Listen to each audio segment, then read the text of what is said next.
What's up, Switches? I'm Jennifer. And I'm Cicero. And this is the Switching Lanes podcast. Today's topic: Tug of War. Stop using your children as pawns. So, we were talking today, and I was thinking about a friend who's going through a custody situation, if you will, with his baby mama.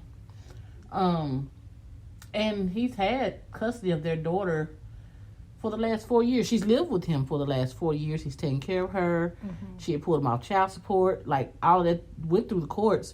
And he was under the impression that he had full custody until recently when she came out, raised all kind of hell, and brought the police and said he's holding the child hostage and they let the child come home with her. And it just kind of threw me because we've always been under the impression that he had custody. And they talked to him about some custodial address. So apparently they have some type of, I guess, joint custody situation. Mm-hmm. I don't really think you call them joint custody situations with people who haven't been married because they were never married.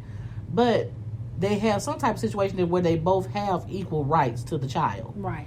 So she was able to take the child, and now he has to go through litigation to actually get this put in writing that he has full custody, if they'll even grant it to him at this point. Wow.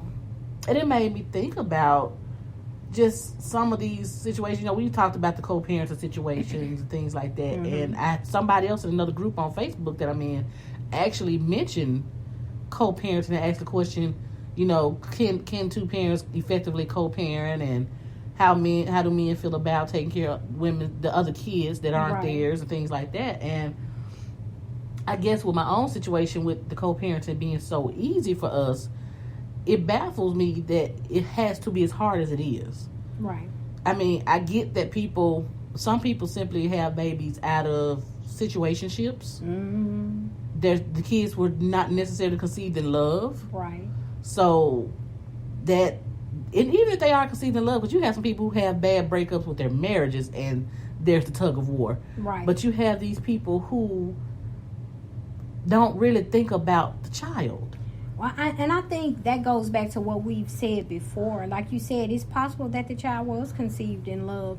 However, where they are right now, the place where they are, someone has not healed completely. Right. And it's still a lot of anger and bitterness. And those negative feelings, they're allowing to blind them and block them from understanding what's best for their child. So you end up in this ugly battle, this ugly tug of war with children who don't understand what's going on. Mm-hmm. And you are wrecking them emotionally.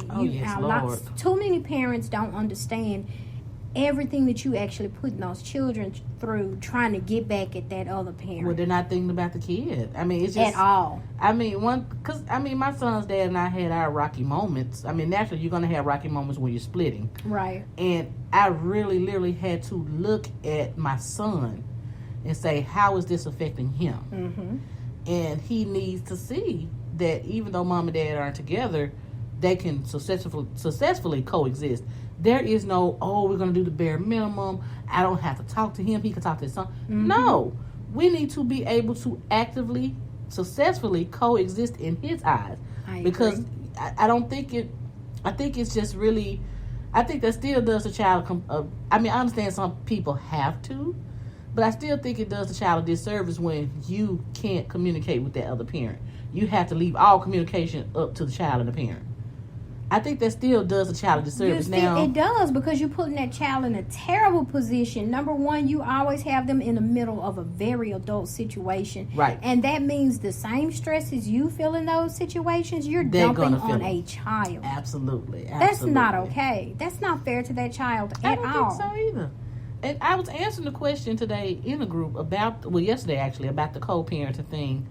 And I actually came to an epiphany when I responded to the guy, because there was a lot of people saying, no, it's not possible, or, well, you really ain't got to deal with that person. I'm like, that's impossible to me. Yeah. That's just impossible to me in my situation. I just don't see that working out well when I can't talk to his dad. Mm-hmm. But I remember saying in one of my responses, well, I remember seeing my mom and dad, who were never married, coexist. Mm-hmm. I remember seeing them have a good relationship.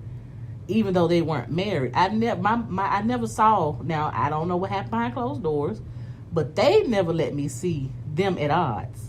Which means they kept their adult hats on and handled the situation the way that they were supposed to, by making sure that the child wasn't in the room when they did have a disagreement. Right. So they did a great job of giving you the right images that you needed to grow up and be a successful adult, I think. Right. And I think that has a lot to do with why I'm able to do that with my son. Absolutely. It plays a major part in it.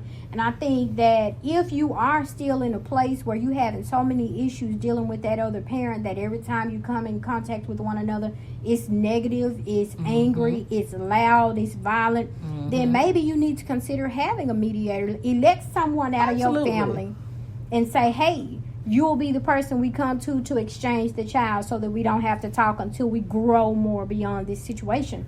Because when you have your kids in situations like that, you really are putting them through more than you realize that you are. Yeah. And you may not even see it. You may not understand that your child is actually dealing with something. Pay attention to their grades. Did their grades drop around the time that you and mommy and daddy were always arguing and fighting and going through their breakup? How did that come through in their grades or their conduct at school? When you see those changes, don't automatically ask the child, what are you doing? Why are you behaving this way? Ask them, do you need to talk? Is there something we need to discuss? Because that child could be going through something, and that's how it's manifesting. I mean, just pay attention to their demeanor when you two do attempt to communicate. Absolutely. Because there was a time when when my son was little, and his dad and I was splitting up, and my son had to be about 5 or 6, and he was in the back seat, and me and his dad, we were doing an exchange, and I got mad, and I don't even remember what the argument was about, but I got mad and was spitting off some ugly words, and his dad wasn't really a yeller, or he didn't do a lot of loud talk, things like that. Fortunately, I was the loud one, but I realized that my son was in the back seat crying. And you can't imagine how small that made me feel. That had to be heartbreaking. That made me feel so small. Like, Cicero, what are you doing? And I think it was at that moment when I realized, okay, you're going to have to take yourself out of this situation. Y'all are not together anymore. Because the argument wasn't about us being together. It was just something that I got mad that he wouldn't do. And, which is usually where our argument started. I would just pout, get mad, kick and scream, because I wasn't getting my way. Right. But I had to really, really step back and look at myself and say, okay, you keep doing this, what is this going to do to your kid? And I didn't want that for him. Like, I definitely don't want him to grow up seeing dysfunction, discord. Like, this is not what I want for my child. He needs to understand that, okay, mom and dad didn't work out, but that doesn't mean that we don't love each other. Right. That doesn't mean we don't love you. So we have that mutual respect for one another, his dad and I, and we do a great job, I think, of co-parenting. And now that includes his wife. Right. But another friend of mine, I had to tell him a long time ago with his child, when his daughter was with the mom, and the mom meeting these guys or bringing these guys around, I told him, you need to know these guys. He was like, no, I don't need to know. No, yes, you do. That's all a part of that co-parenting thing. Right. You need to understand who's around your kid. You need to understand that. If she has a problem with that, then that raises a red flag. And vice versa. She needs to be able to meet whoever you are bringing around that child as well. And first and foremost, man, I have to commend you, because it takes some amazing growth for you to be able to admit most of your arguments began with your pouting and so forth. And then it takes some really... We know I'm spoiled. Right. And then it takes some really great growth for you to be able to move beyond all of that and say, let me make sure we put our child first.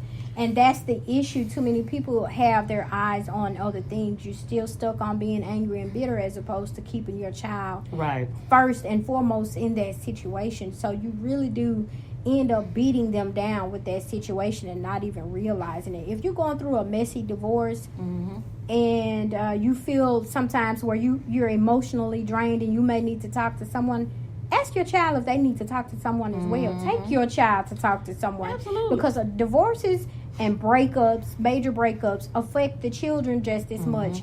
And any parent out there that's splitting, I want to take this moment to urge you, no matter what you guys are going back and forth to court for, at the end of those court proceedings, you need something in writing. Yes. That is everything for you. That is your backup plan. That is what's going to save you in that crucial moment. So when the other parent shows up on your doorstep on some BS, because most of the time that's what it is. Yep. Let's just be honest about it. With the police on some BS, guess what? If you have your paperwork in order, that's it. There's nothing else to be said about it.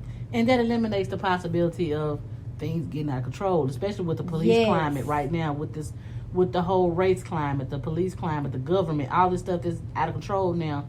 You don't want to be, angry black man. Right. Police approach you. You irate because she done came over here with some BS and now they hemming you up. Right.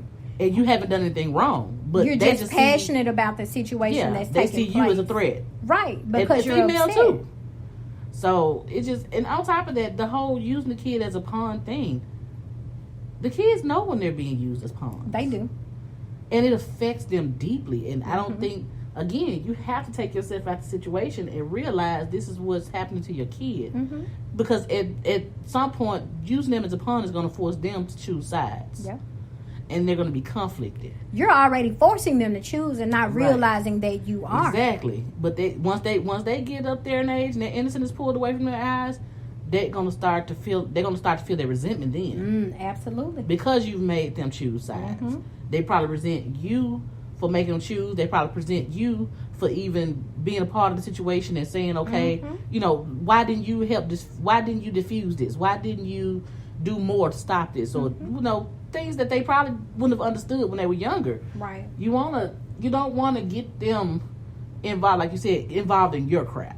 Let them remain children and let them stay in a child's place. Right. If you are constantly, every time the child goes from one parent's house to the other, when that child gets back home, if you got to sit them down and take them through a full interview, and I don't mean, how was your weekend? Did you enjoy it? Where did you guys go? Did you have fun? Right. That's fine. That's a parent being engaged in their child, with their child and what's going on in their lives. That's fine. Right. But if you giving that child a full interview when they come back home from mama or daddy's house, who was over there? Right. Oh, did they spend the night? What all did you? That's some BS. Who was she? You What's her name? Right. You on some BS. You putting that child in the middle of some crap. Some grown folk crap. Right. And you really weighing on them. Don't think that they don't know what you're doing. Right. Absolutely. They may not mention it now. They may not be saying anything, but it builds up. Well, it piles up on them. You put them in an uncomfortable position because right now they're probably questioning their loyalty to daddy or to mama. Again, you're forcing them to choose a side. Right, because they feel like I'm betraying him if I tell the truth. Yeah. She gonna get me if I lie about it. So I'm stuck in the middle. Damned if I do, damned if I don't. Stop putting your children in unnecessary compromising positions. Don't do that to them. They don't deserve it. Right. And I'm just gonna say, if you're able, because I understand that some situations are very volatile, some situations are nearly impossible.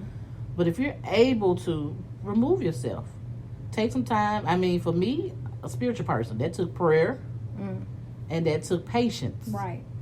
You have to remove yourself. And like you said, that took a lot of growing up. Because I was used to always having my way. When we were married, I was used to him giving in to my pouting. I was used to all of that. And I had to really remember, hey, y'all are not married anymore. Y'all not together anymore. So he owes you nothing. Right. All he owes you is being a good father to y'all's kid. That's it. So I had to really grow up. And so if you're in a situation and if you're in the way, and it's okay to say, hey, this is how I was feeling. This is where I was. Talk to somebody and get yourself out of this situation and try to move past all of that and try to build from where you are. I mean, that's the best thing I could have done was take myself out of the situation, and it's the biggest blessing ever because we have a great co-parenting situation. I can't say that enough. That's a huge blessing in this day and age because it's so many people, even if they have been married, that have these volatile situations. You have guys